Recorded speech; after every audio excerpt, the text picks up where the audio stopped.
Borabanda police స్టేషన్లో flag March నిర్వహించారు west zone DCP Joel Davis. దాదాపు 100 మంది పోలీసులు ఫ్లాగ్ మార్చ్లో పాల్గొన్నారు. ప్రజల్లో భరోసా కల్పించేందుకు ఎన్నికల నేపథ్యంలో బోరబండ నుండి రాజీవ్ నగర్ వరకు ఫ్లాగ్ మార్చ్ నిర్వహించారు. ఈ సందర్భంగా ఎలాంటి అవాంఛనీయ ఘటనలకు ఆస్కారం లేకుండా దీన్ని చేపట్టామని పోలీసులు తెలిపారు.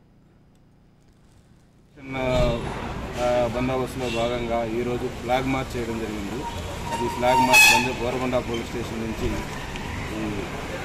బోరబండ బంజారా నగర్, స్వరాజ్ నగర్, భరత్ నగర్, హబీ ఫాతిమా నగర్, తర్వాత కళ్యాణ్ నగర్ వెంచర్తి, చివరికి ఇక్కడ రాజీవ్ నగర్ వరకు చేయడం జరిగింది. ఇందులో మా డీసీపీ గారు, ఎస్ఆర్ నగర్ ఏసీపీ గారు, నేను, మా డిఐ గారు, మా ఎస్ఐస్ అందరూ, మా పోలీస్ స్టేషన్ స్టాఫ్ వాళ్ళు ఒక 20 మంది, దాంతోపాటు ఒక 60 మంది మన సిటీ ఆర్మర్ రిజర్వ్ ఫోర్స్ నుంచి కూడా పాల్గొనడం జరిగింది.